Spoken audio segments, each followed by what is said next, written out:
Anda kembali bersama kami pemirsa di Q&A. Karena setiap pertanyaan selalu ada jawaban. Sekarang saya mau ke Ciki. Ya. Ciki kita ini follow-followan di Instagram. Kita sering lah lihat postingannya Ciki yang sangat aktif menyuarakan soal isu Palestina, ya kan? Dan Ciki ini GSF pertama ikut. GSF kedua ikut. Di luar kesehariannya pun juga terus menyuarakan soal itu. Kalau menurut Ciki sendiri, kenapa ya Ciki tuh harus kayak gitu terus kenapa keluarga kok mendukung gitu? Pernah nggak keluarga kayak, aduh jangan Dek, tahan-tahan, pernah nggak kayak gitu? Pernah nggak Ciki? Pas berlayar sih, ayah sih. Sempet ya ngalamin kayak gitu? Awal-awal ayah tuh izinin, awal-awal. Yang pertama? Waktu ada interception di Yunani, ayah udah mulai ini, goyah. Iya. Karena kekhawatirannya lebih besar pada saat itu ya. Tapi membuat Ciki jadi gentar juga nggak pada akhirnya? Aduh sebenarnya aku tuh pengen terus lanjut, cuman emang aku kan komunikasi terus sama kakak aku ya. Waktu itu things happens banyak ya, salah satunya kapal yang harusnya aku sama Uni naikin itu ada engine-nya ada semacam meledak atau apa, jadi ada lubang gede dan jadi tenggelam, jadi kayak kapal selam gitu setengah lebih tenggelam, terus HP aku hilang lah apa dan lain sebagainya sampai akhirnya aku berhenti untuk mencoba put me to other sailing boat. Jadi aku sempat approach setiap kapten gitu, put me on your sailing boat, put me on other sailing boat gitu. Cuman kata temanku land team Malaysia, Ciki ini sudah lebih manusia lah gitu, tak leh. Terus aku coba approach ke kapal-kapal yang aku lukis juga. Jadi di sana aku suka ngelukis kapal dan ngelukis layar gitu. Saya kan sudah lukis ini, put me on your boat, captain gitu. Cuman ternyata emang udah nggak ada space. Ya udah deh akhirnya. Ya mungkin Allah lebih sayang ayah daripada aku. Doa ayah lebih Allah kabulin. Ya udah akhirnya tanpa melo-melo, jujur sempat melo ya. Jadi waktu itu akhirnya aku sempat membersamai teman-teman naik support boat dibantu Uni Maimun. Mungkin Uni tahu banget perasaan aku pengen berlayar, jadi Uni memperjuangkan aku buat naik namanya Shirin Abu Akleh boat. Jadi itu boat dikasih nama atas nama jurnalis Kristen Palestina di West Bank. Namanya Shirin Abu Akleh. You should be proud because you're Christian kan. Nah, dan soal berlayar atau enggak, aku cuma berharap Allah tetap pakai aku sih untuk perjuangan Palestina dan Baitul Maqdis ini. Mau aku berlayar, mau aku land team tuh di darat. Semoga Allah terus pakai aku dalam perjuangan ini. Termenung ya di Temis itu. Kenapa tuh termenungnya? Enggak, aku kapal terakhir aku lukis namanya Temis. Ya Angga tahu lagi, ya gitu deh. Ya, ada gitu story? Enggak, aku tuh pengen banget berlayar. Iya, teman-teman aku tahu itu. Cuman emang keinginan besar things getting really hard. Terus aku juga makin inget ayah sih. Aku sayang banget sama ayah aku. Ya, maybe not now, maybe next time. Ya. Tapi hati untuk saudara-saudara Palestina akan selalu tertuju ke mereka ya. Makanya aku langsung switching, stop melo-melonya, aku harus terus bermanfaat untuk liberate Palestine, liberate Gaza. Aku switch role aku menjadi land team, tim darat. Dan aku benar-benar aku amanah sama Uni Maimun, aku membersamai Uni Maimun terus sampai teman-teman bebas. Nah, itu pendapat dari Ciki. Kalau kita tanya ayahnya langsung, beneran nggak ya? Apa ini sih? Apakah ibunya Angga ya? Takut apa enggak? Coba kita akan sama-sama lihat tayangan berikut ini. Aku memberikan izin kepada Ciki itu dengan suatu batas-batas tertentu, dengan suatu pemikiran yang sangat matang sekali, dan aku juga minta sama Allah untuk memberikan kekuatan sama aku untuk bisa memberikan keputusan yang paling tepat. Jadi memang semua itu aku lakukan karena aku melihat keteguhan yang luar biasa dari anakku ini dalam membela kebenaran, membela kemanusiaan, dan secara konsisten dia lakukan ini udah mungkin puluhan tahun ya. Dan ini mungkin dalam suatu kondisi yang puncak-puncaknya ya, dalam membebaskan blokade Gaza ini bersama flotila. Dan alhamdulillah Ciki melakukan sebaik-baiknya sesuai dengan batas-batas yang saya berikan izin untuknya. Dan alhamdulillah aku sangat bangga sekali sama dia. Dan juga ada keterbatasan yang harus kita siasati sendiri. Ya. Dan aku bilang sama dia, ini perjuangan ya. Jangan sampai konyol. Jadi harus benar-benar dengan punya strategi yang kuat ya. Dan juga yakin terhadap perjuangannya seperti apa. Pesan aku buat anakku tercinta, my baby Ciki, tetap jadi kesayangan ayah. Ya, kebanggaan keluarga tentunya. Dan tetap menjadi kamu, yaitu yang rela dan ikhlas berjuang secara optimal sampai batas-batas tertentu yang kamu mampu. Ayah tidak pengen kamu jadi pahlawan, tapi ayah pengen kamu menjadi orang yang sangat konsisten, yang betul-betul berjuang secara optimal dan ikhlas untuk kepentingan kemanusiaan.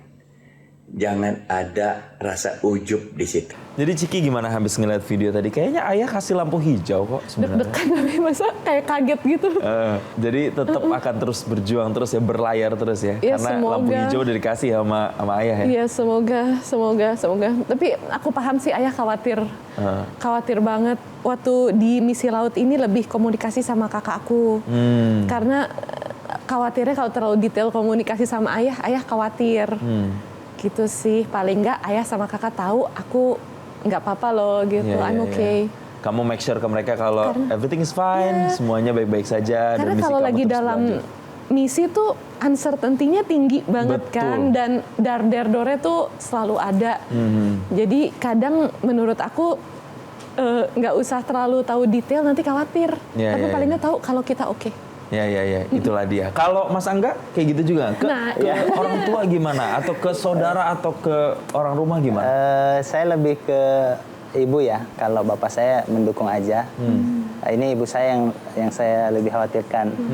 Makanya saya komunikasi ke adik saya. Sampaikan pesan penting ke adik saya. Kalau ibu saya video call, kakak di mana? Lagi jalan ini. Jadi lebih ke enjoy-nya aja biar beliau nggak kepikiran gitu. Pas berlayar juga masih bisa kami komunikasi. Kakak di mana? Ini lagi mau makan gitu. Pesan-pesan penting itu ke adik saya. Jadi adik saya yang lebih ini nanti menenangkan ibu saya gitu. Iya. Tapi ketakutan terbesar ibu apa ketika Mas Angga memutuskan ya saya mau ada di misi ini? Iya, namanya orang tua ya pasti khawatir, banyak sekali yang dikhawatirkan. Inilah makannya lah, ininya lah, bahkan mungkin nanti tidak kembali atau seperti apa nanti. Ya, ibu saya memikirkan itu. Cerita nggak sama ibu kemarin tangannya diikat, ngelihat teman-temannya ada nggak ditembak? cerita lagi, saya di ini, saya dicek fisik, pulang pas sampai di rumah, buka semua. Ini mana, lihat bekas-bekasnya. Gitu saya digituin. Jadi saya bilang saya nggak apa-apa, alhamdulillah. Saya bilang Allah masih menjaga, karena pakai logat Makassar ya. Kita masih doakan saya, bunda masih doakan saya, keluarga semua doakan kami gitu. Jadi alhamdulillah kami selamat ya. Ya tidak apa-apa lah. Ibu tahu nanti rencana Mas mau ikut lagi? Ya, saya ditanya lagi pas di bandara sama itu wartawan, Mas nanti mau pergi lagi? Ya insya Allah. Kan saya lihat, ibu saya langsung lirik. Ya insya Allah. Saya. Berlayar lagi, dua orang berlayar lagi. Sekarang saya mau ke Mas Husein. Mas Husein, ternyata luar biasa ya semangat teman-teman di tanah air sebegitunya untuk memperjuangkan yang ada di sana. Kalau bagi seorang Mas Husein yang memang tinggal di sana, melihat rakyat di Palestina, di Gaza langsung di sana, apa ini artinya Mas? Apakah hanya sekedar bantuan atau Mas Husein ngelihatnya lebih dari itu? Iya, baik. Jadi saya sudah mengikuti kegiatan global istilah flotilla seperti ini sejak 2010, artinya 16 tahun yang lalu. Dan saya pun pernah diintercept di tengah laut antara Suria ke Gaza. Nah, saya sedikit ingin ikut menjawab pertanyaan sebelumnya ya. Kalau ada yang menganggap bahwa ini adalah sebuah teatrikal ya, ngapain sih jauh-jauh? Apakah ini dikatakan gagal? Begini, kalau kalau usaha semacam ini dikatakan gagal ya, kalau tidak sampai ke Gaza lantas dikatakan gagal, maka banyak sekali peristiwa-peristiwa besar di sejarah itu yang akan dianggap gagal, gitu ya. Karena pada akhirnya keberhasilan itu tidak diukur dari hasil akhir, tapi tangga-tangga perjuangan. Itulah artinya keberhasilan kan. Nah, apa artinya Global Smooth Flotilla? Global Smooth Flotilla ini bukan sekedar sampai ke Gaza, tapi ini pesan moral bahwa blokade itu tidak boleh menjadi hal yang normal. Genosida itu nggak boleh jadi hal yang normal. Dan kami semua sudah melihat bagaimana negara-negara dunia gagal, maka kami sipil lah yang bergerak. Itu poin utamanya. Jadi kalau mau dikatakan apakah ini teatrikal, yang dikatakan teatrikal itu lebih pantas itu adalah pidato-pidato hak asasi manusia ya di panggung internasional yang itu semua hanya cuap-cuap dan tidak memberikan apa-apa. Itu teatrikal. Tapi ketika ada ratusan manusia ya datang dengan menempuh resiko sebesar ini menghadapi Zionis yang sangat berbahaya itu bukan teatrikal, itu adalah bukti nyata bahwa sipil ingin bergerak. Dan gerakan seperti ini benar-benar mengangkat sekali moral dan mentalitas warga Gaza. Itu yang saya rasakan ketika kami di sana. Jadi ketika mereka melihat bahwa ternyata tidak semua orang itu diam loh, ada segelintir orang dari miliaran orang, ada segelintir orang yang berani mengorbankan nyawa mereka, kemudian mengorbankan istilahnya harta mereka untuk bisa ikut masuk ke Gaza dan membuka blokade Gaza. Ini sesuatu yang benar-benar mengangkat semangat dan membuat warga Gaza itu lebih tegar dan bisa bertahan dalam menghadapi semua ini. Oke, sekarang ke Bu Maimun. Bu Maimun, saya tahu Bu Maimun juga punya keluarga yang harus ditinggalkan ketika Bu Maimun harus melanjutkan misi untuk menembus blokade di sana. Akan terus melawan pasukan Zionis Israel walaupun keluarga, anak harus ditinggalkan? Insya Allah terus. Kita tidak tahu hasil akan seperti apa karena Allah yang menentukan, dan kita tidak tahu ujung dari kehidupan kita akan akan kapan, Mas. Mungkin besok saya meninggal, mungkin 2 tahun lagi saya meninggal. Saya ingin masa-masa saya meninggal itu adalah masa-masa saya membersamai bangsa Palestina. Berarti saya bisa simpulkan perjuangan sampai mati ya, Bu Maimun ya, untuk kemudian bisa membela saudara-saudara kita yang ada di Gaza Palestina. Nanti usai jeda saya akan tanya lagi ke semua narasumber yang ada di Q&A. Kalau saat ini rakyat Palestina bisa menyaksikan kita, pesan apa sebenarnya yang ingin disampaikan? Tapi usai jeda berikut ini, tetaplah bersama kami di Q&A, karena setiap pertanyaan selalu ada jawaban. Global naratif tuh semakin berubah. Di GSF mayoritas tuh bukan Muslim. Iya, tapi mereka lebih kuah dalam membela Palestina. Pertama, permintaan maaf. Kedua, ucapan terima kasih. Ketiga, janji untuk kalian warga Gaza.